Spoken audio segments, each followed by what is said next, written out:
Dan Walters, who is a subject matter expert in all things equity and long-term incentives and how to think about it.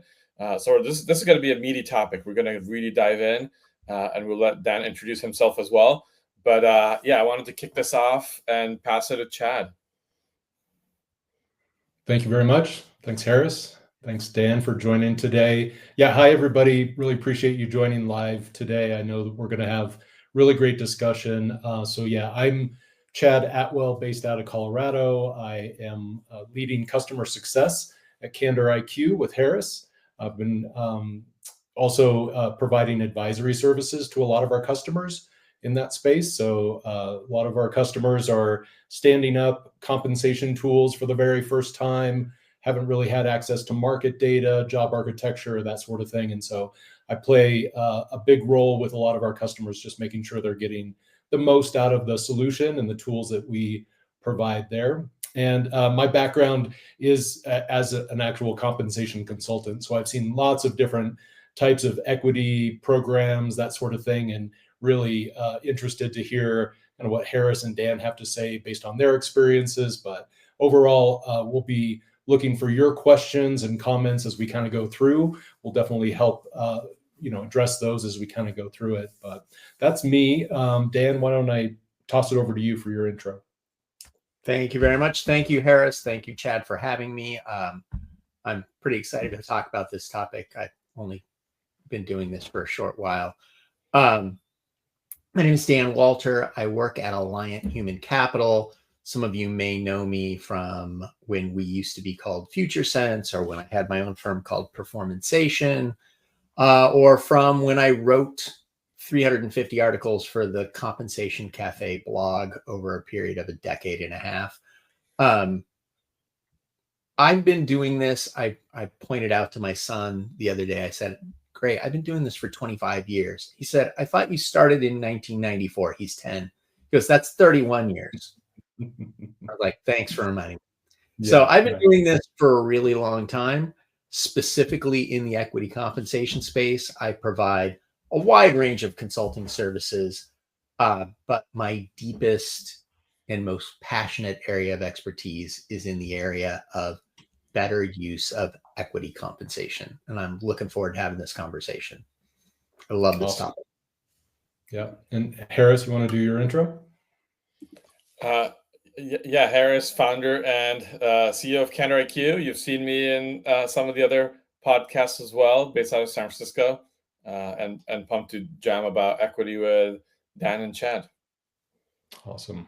All right. Well, let's just jump into it. I think, I saw over a year ago, just a variety of different types of research that was coming out where it seemed like equity just didn't have the stickiness that it used to with employees. There was a lot of really sort of undervaluation, not actual valuation, but just perceived undervaluation from employees. And of course, cash is always king when we're talking about broad-based compensation and rewards. But I think for the most part, we're definitely seeing a lot of people who just don't get the most out of equity that's provided to them. It's obviously provided for a purpose, and that is to help them have more of a ownership stake in the success of the business, all of those things. But I don't know, Dan, what are you seeing in just most of the equity plans and the companies that you're working with where employees don't seem to get that perceived level of value out of it?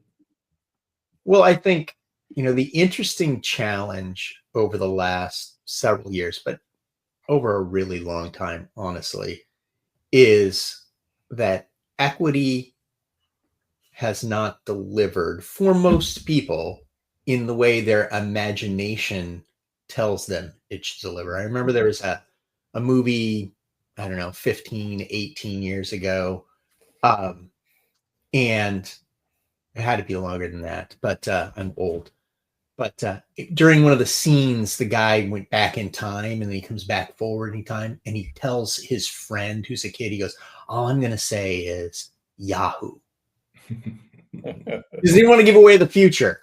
And, it was the movie that I saw maybe 10 years ago where the criminal terrorist mastermind did not want cash. I want 1 million stock options in your, like, really? Really? The stock option play for the terrorist hijacking? But that's the thing, is people, like, they see there is a reality that people make millions of dollars from these things.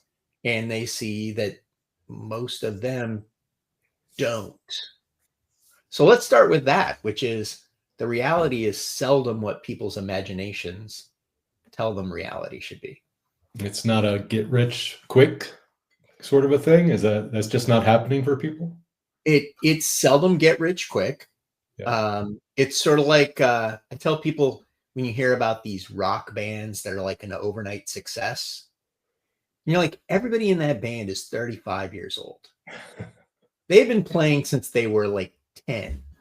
So overnight for you, you've never heard of them before, but they have been playing together for decades. And that's, equity was always about the long play. Right. And, not to give away the lead or anything, but RSUs are not a long play. I love that rock band analogy too. I think that's such a great way to think about it. Actually, is like, yes, it's not a get rich quick scheme. It's not a 6 months, 1 year play. Yeah, every once in a while it is. And it's always fun because that's when we see it in the news. It's like, oh, these people, they started a company, 18 months ago and they're all millionaires. Yeah, that happens. The reason it made the news is because it doesn't happen very often. It's like the deer that befriends a bear. It's in the news because it doesn't happen very often. Usually the bear just eats the deer. So, yeah. Well, what about the whole intended purpose of it driving more of an ownership culture in the company? And do employees really get a good sense of feeling like they're actual owners? Well, again, I used to do a keynote session about the history of equity compensation in the Silicon Valley, when it started, why it started, and the guys at Shakely and the guys at Fairchild and the guys at Intel. And the whole purpose of what equity was supposed to be doing, which is, hey, look, we're going to grow this amazing thing. We kind of aren't amazing right now. We can't pay you what IBM can pay you. We can't pay you what Amdahl pays you. For those of you that don't know what Amdahl was, a company long time ago. But what we can do is we can give you a piece that we get. So you're going to work your butt off, just like every other owner in the company does. And if this succeeds, you're going to get paid like an owner. There was that feeling. I always tell people, if you want to see real ownership, go to like a bingo game, nonprofit bingo game. Because there's some CEO working to support their kids' football or theater team who will clean a toilet at the bingo game, but won't clean the toilet in their own house. That's ownership with nothing that goes along with it. And that's the goal. That's the whole concept you're trying to get from these programs. And they've become largely a commodity. Yeah. And you're not going to get the intention, which is this feeling of everybody's got an oar and you're all rowing the boat in the same direction. You're not going to get that from a commodity.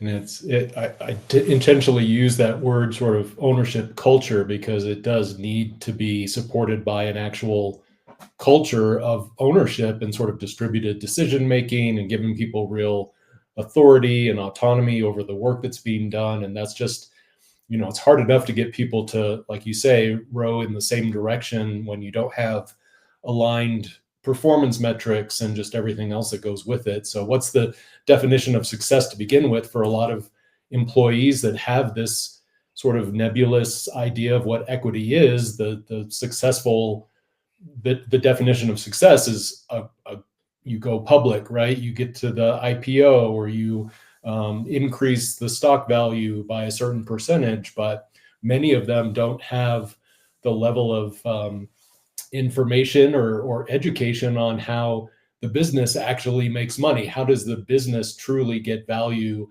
out of their work, and how does the business become more valuable? And then eventually that should lead to stock success, right? But that's, people sort of look at the end of that formula as opposed to really investing in the first part of it. Well, I love the fact that you bring up the IPO. So again, equity doesn't ever create a sense of ownership. Right. A sense of ownership creates value and equity. But when you talk about IPOs, I look at IPOs and I'm going like, an IPO is like the Olympic trials, in the sense that when you have the IPO, that's the starting point. So if you're trying to get to the top of a mountain, the IPO is when you finally get to the bottom of the mountain. It's base camp at Everest. Yeah. That's when it gets hard, because until then, your value is what people imagine it's worth. Until then, your competitors are other scrappy companies like you that are trying to make it in the hard world against these companies that are going to tear you apart. And then, oh, I'm one of them. I'm not kind of worth $5 billion.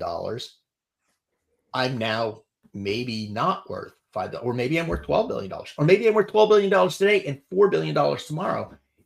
That's where the fight comes in. That's where you need the ownership culture. You know, I people hate this stat, but a few years ago, I created a presentation for a client, and we did the math. And from IPO to that date, Amazon's stock price had gone up 117,000% post IPO. Yeah. Not bad. If you had pre-IPO equity in Amazon and you stayed, you'd be doing okay. So equity was always about the long play. It was about, you're investing your blood, sweat, tears, and time into a company in exchange for the company investing back in you. And I think that isn't always the proposition. I think there's a lot of investors that don't believe in it. I think there are a lot of CEOs who are much more concerned about, can they create generational wealth for themselves than can they create actual wealth for their staff. It's an interesting dilemma. And when equity first became very, very popular, it was uncommon for a company to have more than 500 employees when they had an IPO. Sure. It was uncommon for a company to have even $1 billion valuation. No one was going to become a billionaire at IPO because the whole stupid company wasn't worth $1 billion. Right. Might be worth 700 million in a great IPO in the early 2000s. People forget that. But we now see at IPO CEOs, CFOs becoming billionaires. Right. And I don't have any problem with people being billionaires, but when your value is $1,000 million or $10,000 million, $1 million doesn't seem like as much. Where the person at your company that might have made could have made $250,000. I've heard CEOs discount. Well, look, if we're not giving them at least $500,000, what's it even worth to them? Well, a house. It's worth a house to them. It's worth all their debt to them. So there's that piece that there's that disconnect in what does ownership mean? What does it mean to win? And do you win at IPO? I would argue you don't. You don't win at IPO. Yeah, Harris, interested in your perspective on that, also as a business leader, but also as a founder and now CEO of your own company. And, you know, equity is definitely part of the conversation when we're hiring and everything else. So what do you see kind of from your perspective on that, and also with customers? Yeah, great question. I think I have like some philosophical answers, but also some tactical answers. So it's definitely a heated debate. I mean, I fully agree with a lot of what Dan mentioned around like ownership is something you need to instill first. It's not that you get equity for ownership. It's you instill ownership, and equity is a reward for it. For the work you put into the business to help get it where it is. I think that's still the right way to think about equity for sure.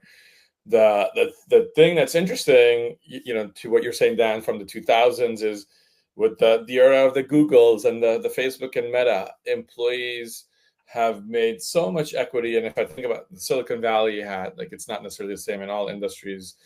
If people are not necessarily getting XYZ dollars in terms of equity, they'll pack up and go somewhere else. And I think Silicon Valley has kind of perpetuated that culture of turning equity into, I need near immediate value. So it's, maybe like as an employee, a lot of folks are thinking of it as a short to medium term gain. And so part of it's like, how much do you fight the market in some cases? Like if you're hiring an AI engineer, there's a lot of news around that. It might be impossible to have any conversation whatsoever around comp. Did you guys hear about the AI engineers that Meta tried to hire away from OpenAI last week before the packages that were being offered? Yeah, and so there's last 20, 25 years, there's always some set of companies who are kind of breaking the mold, and then it drives a certain behavior. So I think I agree with all the value of equity, the principles of equity, and all of those things. But there's also some of what's happening in the real world when it comes to recruiting and retention. And I think the right answer might be somewhere in between. Well, let me just throw this out there. Part of the hard part about all of this is everybody thinks they're that person. So for those of you that didn't see the news the other day, somebody at Meta said, or somebody at OpenAI said that Meta was trying to hire OpenAI engineers and offering $100 million compensation packages. Now, I don't know how much of that is hyperbole.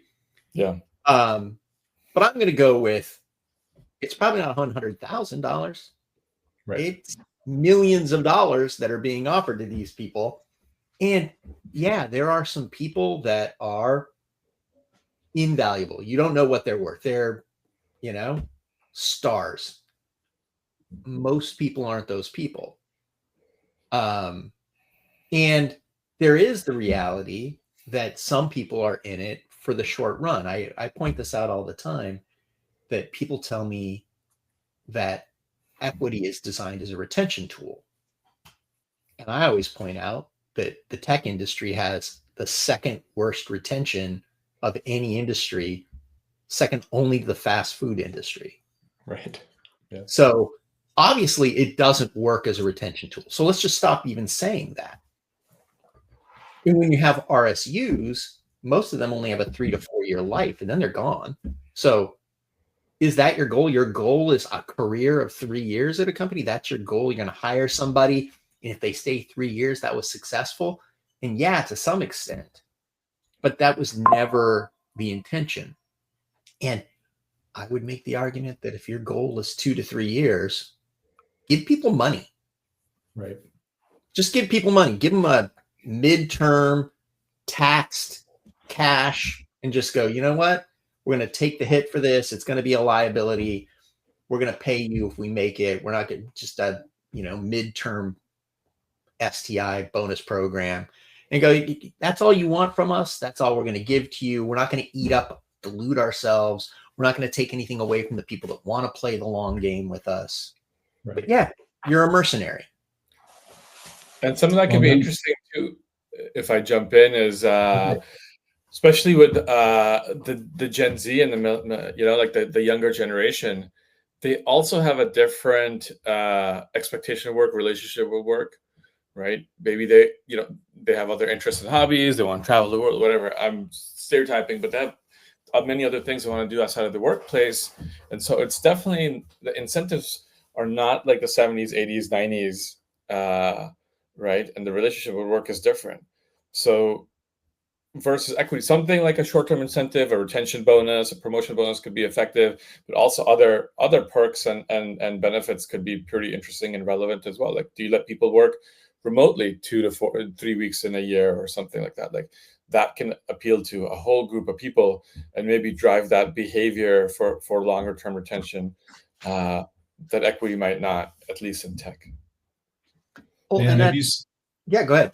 I was going to ask, have you seen any situations where companies try to make it a little bit more flexible for employees, where maybe you choose equity as if that's what you're inclined to really want to be able to use, or you want to select to have more flexibility, have more of a kind of consumer or employee driven kind of a mentality on how we deliver rewards to different companies?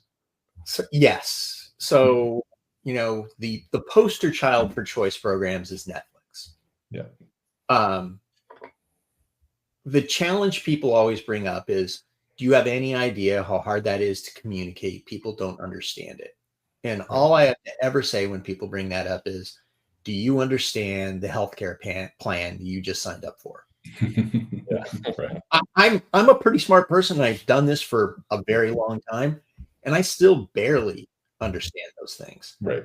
You really know what the 401k choices you made really are and how they actually work. There are those people that do, but most don't.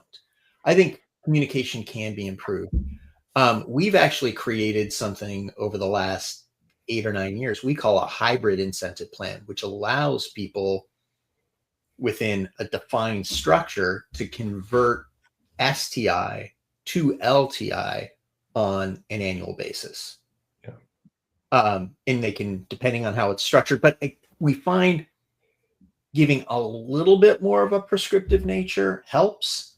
Yeah. Because in a flat, just make a choice, people don't know what choice to make. And if you're not going to spend the time to communicate, they won't work.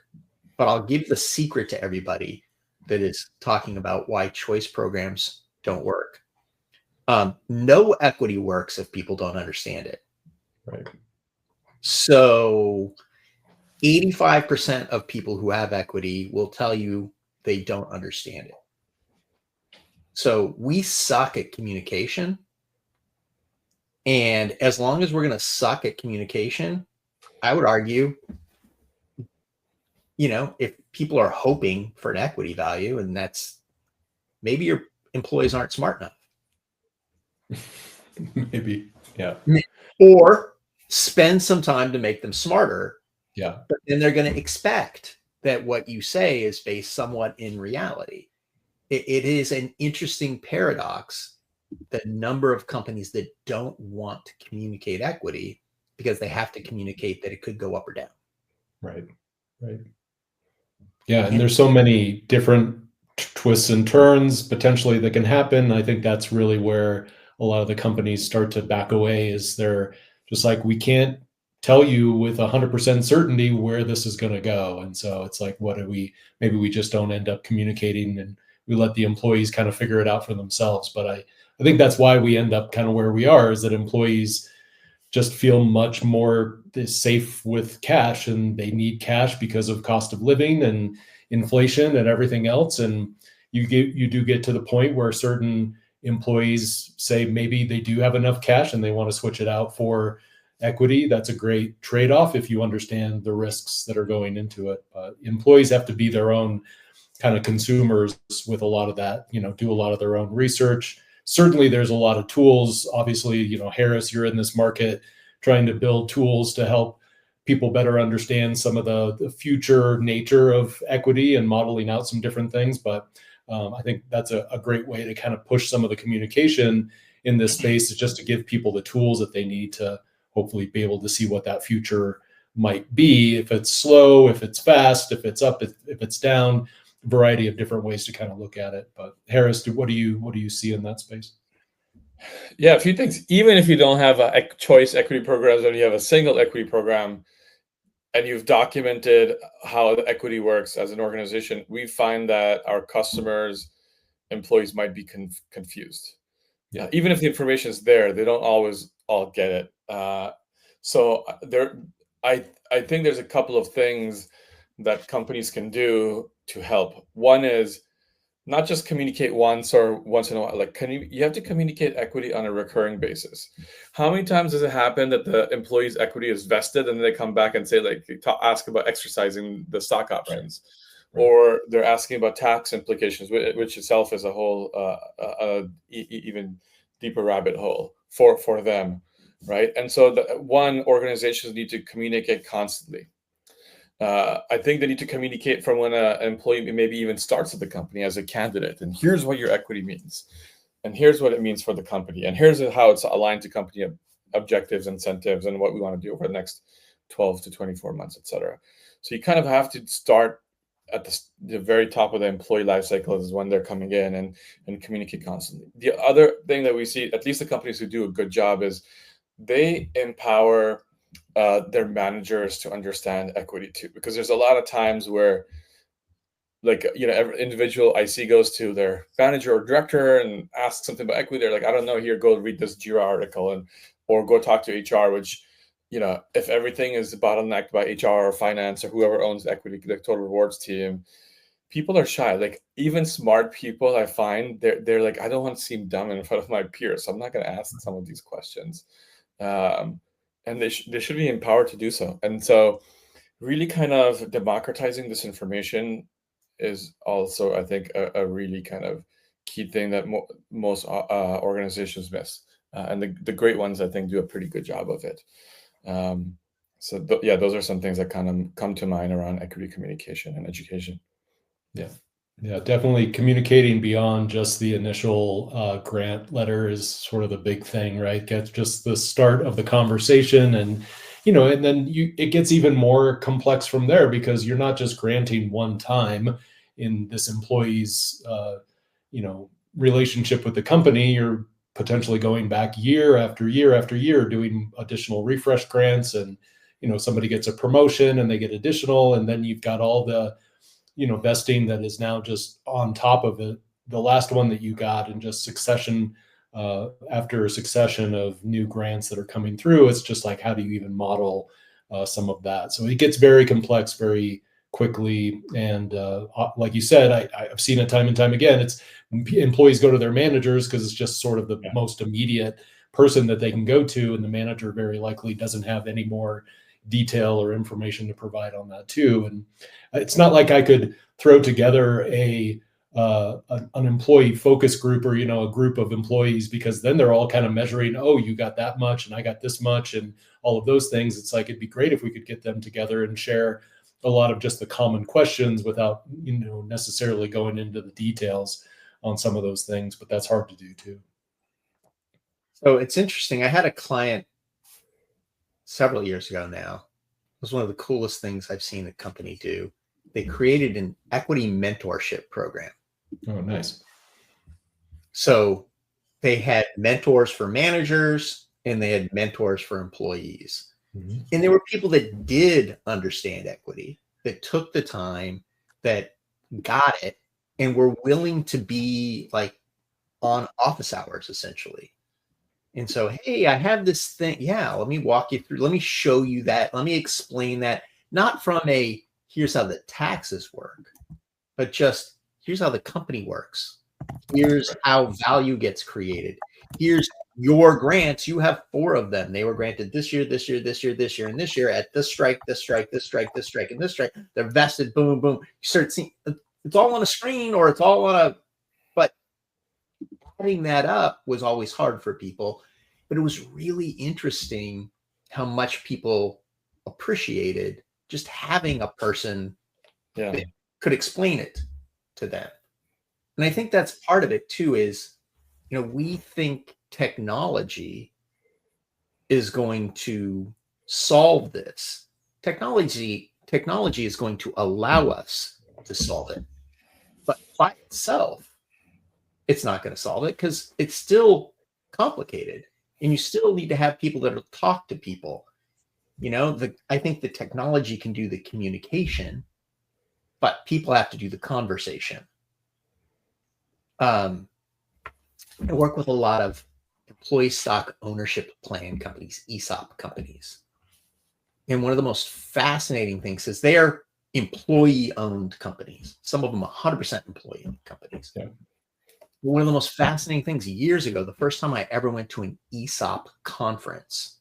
So when you go to a equity conference or a comp conference, you go to World at Work, the people there are practitioners. When you go to an ESOP conference, you sit down at a table and there'll be 7 people from a company, and it's like somebody who works on the assembly line, somebody who works in their accounting department, somebody who works in marketing. They're just employees that are learning about ownership at a conference with other. And I was like, oh my God, what a great idea. People should do this. You should understand. And it's not like we don't know we should do it. We just don't. You know, it's like eating healthy. It's like, you shouldn't eat a bag of French fries. Yeah.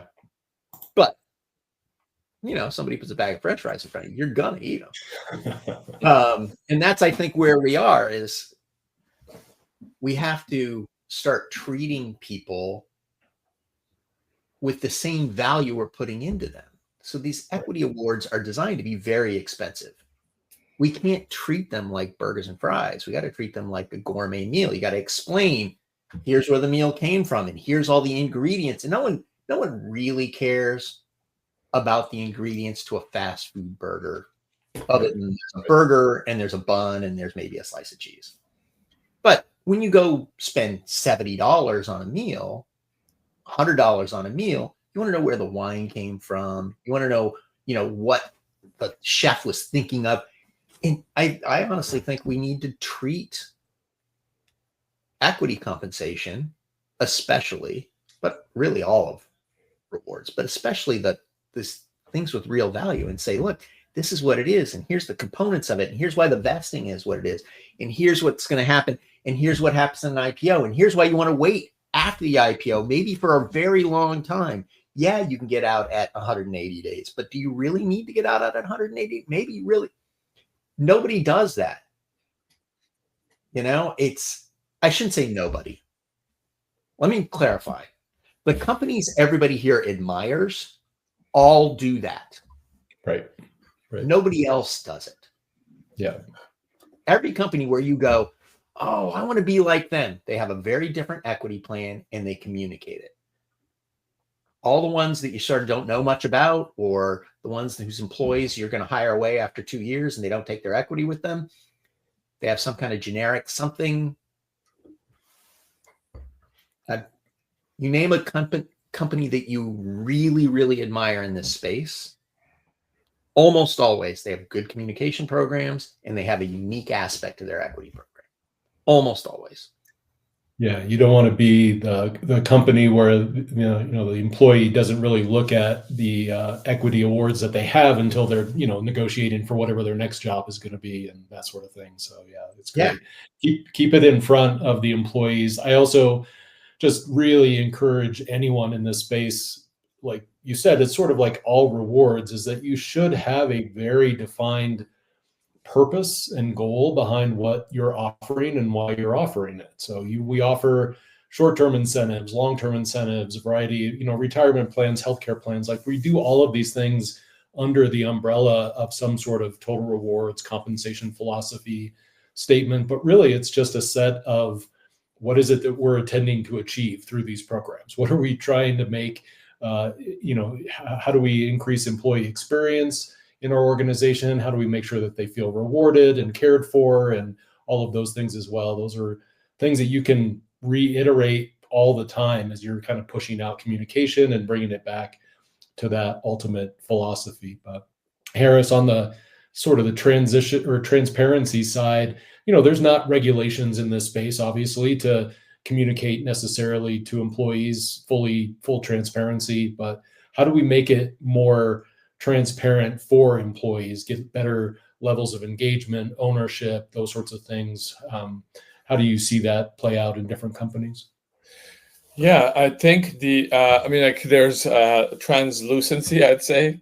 At most companies, it's maybe not completely opaque, but it's not completely transparent, somewhere in the middle. But what I see companies doing well is communicating what, like from the basics, what's an RSU or stock option, or what's a 409A value, to like some of the tax implications, or telling you to, hey, you should go get external tax or legal advice as well. So I think the companies that do a good job of it are kind of communicating like the basics, but repeating it on a continuous basis, as I was mentioning, so that people can, like think about it in a timely manner. It's the example. There's so many examples where 1 week before you're hitting your cliff, the employee comes and asks you. That's canonical to like, hey, this person has no idea what equity meant, and they got an email from their cap table solution saying, hey, this date is coming up, so now they're asking all the questions, and sometimes it creates fire drills. And so it's really, I think, about like having that drum beat of constant communication, and I think that's the opportunity I see. Very good. Dan, what's if you're kind of, someone brings you in for an equity either design or just overall to kind of evaluate how they're doing in equity, what are some of the success measures or things that you tend to point to? Obviously that they probably don't have in place today in a lot of cases, but how do you kind of just prove the success of an equity plan when you're talking to clients? So it's a great question. So, we always start with, what's your intention? Yeah, I agree there. And again, there are not a small percentage of companies where the intention is we have to have equity. No, what's your intention? We have to have it. Because everybody else does. Yeah. And then there's the large swath of Fortune 500 companies our goal is to just do what everybody else is doing. Right. I refer to that as the we're invisible compensation philosophy.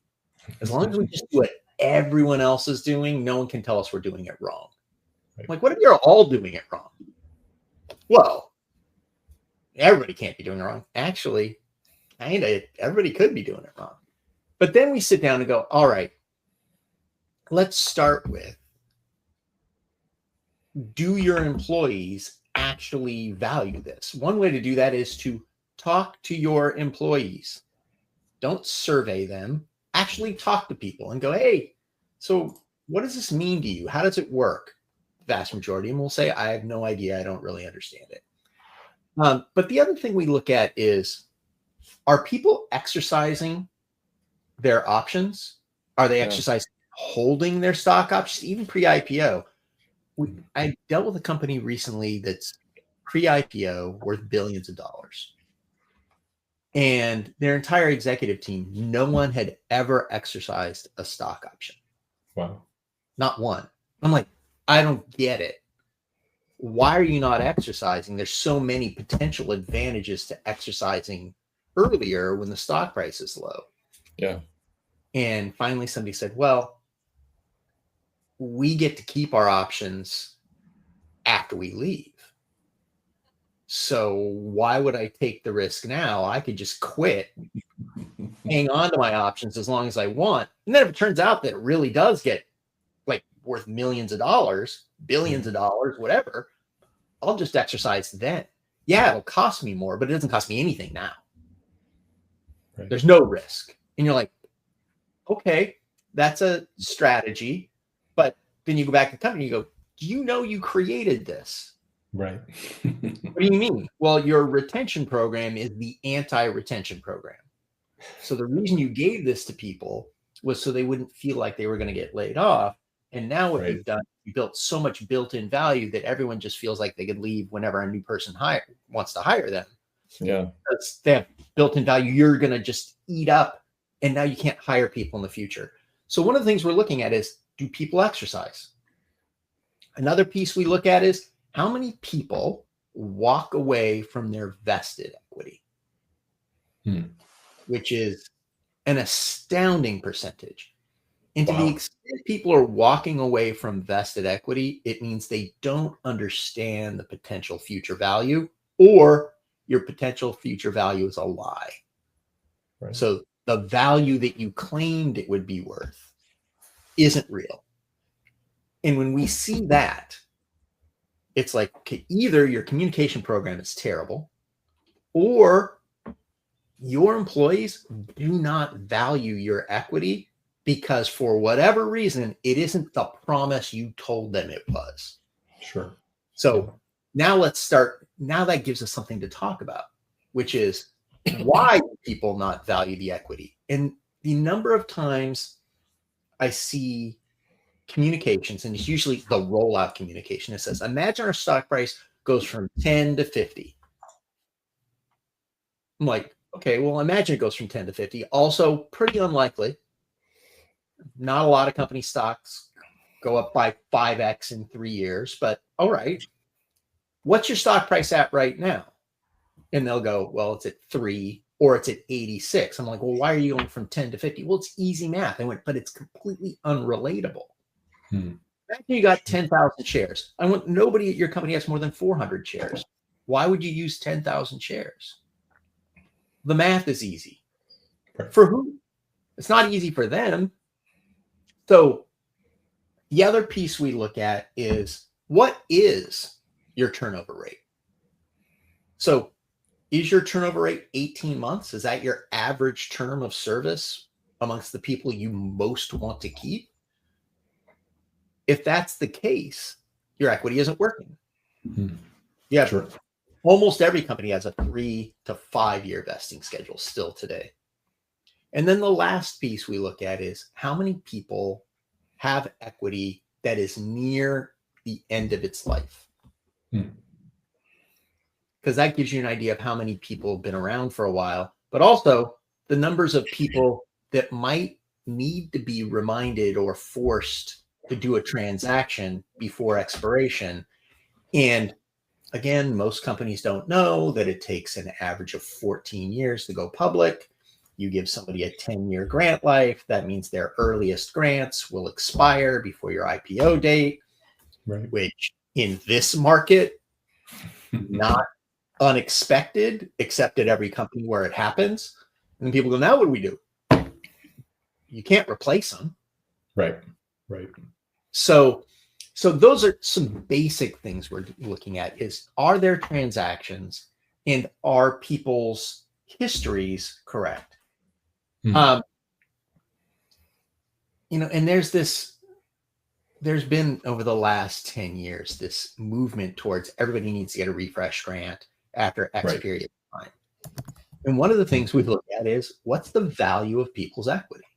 I'm like, why are you giving a person a refresh grant? Their current equity is worth $7 million. The refresh grant you're going to give them, which will probably be 25% of the shares or something like that of what you originally gave, at the current stock price has a projected upside value of $615,000.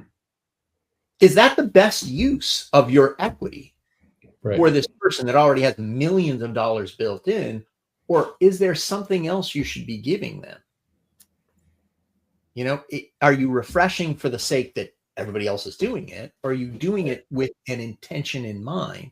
And I have yet to see a single piece of evidence that shows refresh grants retain people, motivate people, engage people at all. They don't attract anybody because you only get them if you've been there for a while. So they can only work on the other 3 of those 4 categories. And I've never seen one piece of evidence showing refresh grants do anything except dilute your equity pool. Right. It's almost like it comes down to, market, is telling us that this is what everyone does, or maybe it's a symbolic sort of a thing. Like people are afraid that if they don't give out the refresh grant, what is going to happen? But your point is very well taken. It's how do you come up with the right solution? And there's other options. There's other things that potentially this employee is looking for that if we haven't actually asked them that question, we haven't gone to a level of detail with them to say, hey, obviously you're very valuable. You've got a lot of equity and perform well. Like there's all kinds of different things potentially that you could do to provide some value back to that employee. So, right. Equity has become oddly impersonal. Yeah, sure. And when you don't want to be treated as a cog, because you're going to treat the company like they treated you. Right. So why would I stick? Why would I care? Why would I act like an owner? Why am I going to invest any of my personal being into this thing that they don't invest any of their personal being into talking to me? I remember years ago, I worked at Nordstrom as a kid, and the CEO, the COO, CFO would walk around the store on a regular basis.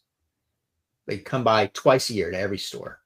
Mm-hmm. And I remember the CEO, Mr. Jim Nordstrom, coming by my department, and I worked in Santa Clara, California, and the guy that was working with me told Mr. Jim how much he loved the Seahawks. He originally was from Seattle. And Mr. Jim goes, well, we got the box. They own the Seahawks in those days. Well, we got our box seat. He goes, if you're ever in Seattle, just let them know. Give me your name. And he literally pulled out a notebook, wrote his name down. He goes, your name will be on the list for all the games this season. Very cool. You know what that guy didn't need? A raise. Right. He did not need a raise. He did not need equity. He did not need anything. And he did go to Seattle, and they did have his name on the list. And he went and watched a Seahawks game with the Nordstrom family. That's amazing. Wow. There's an aspect to that where you just go, could you give anybody in the compensation realm something that gave that experience? You know how impressive that experience it is? It's one of the coolest experiences of my career, and I didn't even experience it. That's how amazing it was.